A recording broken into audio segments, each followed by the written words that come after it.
Welcome to Afterlife Topics and Metaphysics. This is Cyrus, and tonight we're talking about out-of-body experiences and if they are a good way to learn about the other side, the astral plane, the fourth dimension, the higher density realms, whatever it is that you wish to call it. Basically, where we go when we kick the bucket. But before we jump into this topic, I ask you to please hit the subscribe button. In fact, while you're at it, maybe you could share the video, punch a like, maybe hit the notification bell. All of this helps out the YouTube algorithm, which doesn't like small fledgling channels like this. They want to see people liking and sharing stuff, or else they're going to squash the channel like a bug. So I always need some help with that. To continue, so first of all, Happy New Year's. It is January 1st, 2019, the beginning of a new cycle on this effed up planet. One thing we all need, I think, is more knowledge about the greater realities, because, man, people on this planet are stupid. And, I say that with love. I'm not saying that like, oh, I'm smarter than everybody else. A lot of people on this stupid planet are a lot smarter than somebody like me. Heck, I kind of almost failed college mathematics. I mean, there's just some things I'm not that good at. Accounting was the worst subject back in uni. I it's one of those classes where I had to jump ship and change my major, or my minor, because accounting was just killing me so bad. But the point is that, there's different types of knowledge, and I swear people on this planet really could use some more of the esoteric, multi-dimensional kind to help us learn our place, who we are, where we come from, and our destinies. And so that's kind of why I do this stuff. And it's also why something like out-of-body experiences are so great, because out-of-body experiences are a power that almost anybody with enough practice and dedication can tap into to begin having transcendental experiences in different dimensions, going into the topic of multi-dimensionality. So with out-of-body experiences, you can enter literally the places people go to when they die on this plane, and you can rendezvous with them on the other side.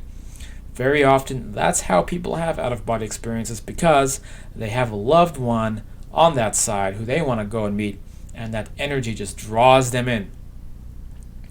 But our out-of-body experiences, despite the great benefit, the enormous benefit that they've given to me, are OBEs a good way to learn about the nuts and bolts of what we call the afterlife?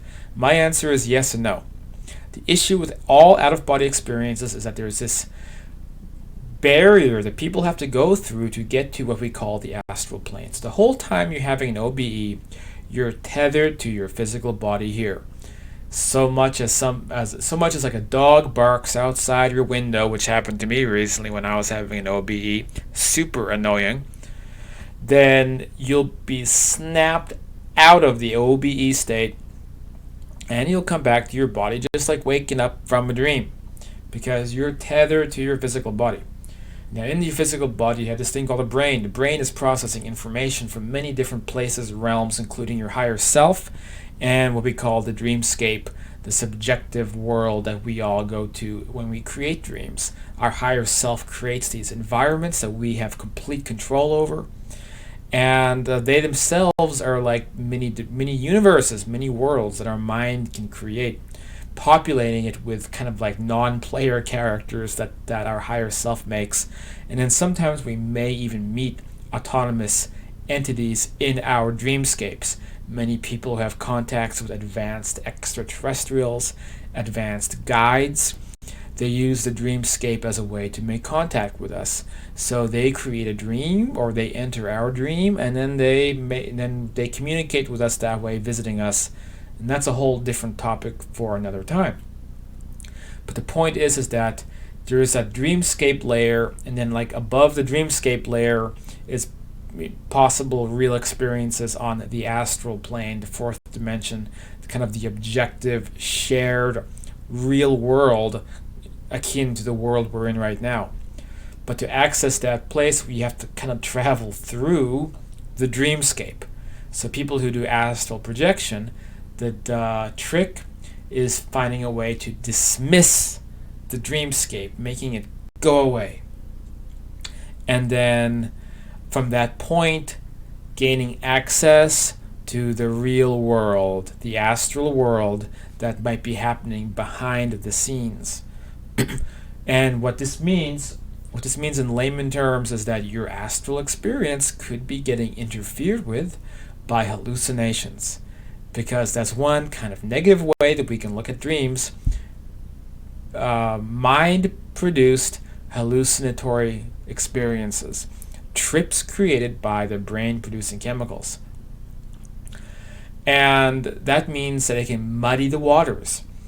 So if you're not really good at slicing through all that and finding that nugget beneath all the layers, then you might be getting bad information. So some people in the OBE communities, they have this kind of skewed ideas about the other side. They think it's completely subjective. They think that it's completely created by our minds. The other entities may be illusions. They might not be real people. They think that it's an abstraction, that there's no solidarity. One moment just blends into the next. It's kind of nonsensical. You see clowns and bunny rabbits and pink elephants and whatever the heck, hopping around all over the place. That it's almost a nonsensical environment, and we know all that's not true, because when we deal with direct spirit communication, it's a very different story. People on the other side basically say it's a world solid like this one that is real and tangible, and people there, there's new rules, new things they can do, but people have jobs and people have work and people have lives and families, and they live on that higher dimensional state of existence. Not any of those things. What's happening is that some people, and I'm not referencing anybody in particular, just people I see sometimes on the astral projection forums and places like that, they get the wrong idea about what the other side is like, and in the worst case scenarios, they become cynical, and then they dismiss all of it. They say all out-of-body experiences have materialist explanations. It's all caused by the brain. What's happening is that these people are not having astral projection experiences. They're only having lucid dream state trips, and because of that, they have the wrong idea.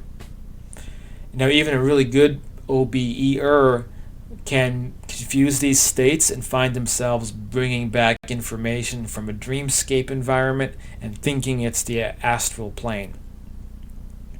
And this will again muddy the waters, and it may create the idea that things are not quite what they seem to be. It might skew people's ideas about the quote afterlife. So the appropriate thing to do, I think, is take information from many different sources.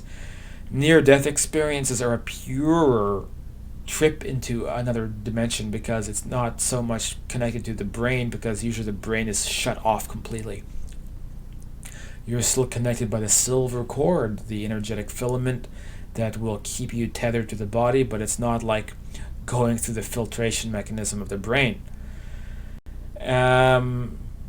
Traditional mediumship, physical mediumship, lots of information about other realms.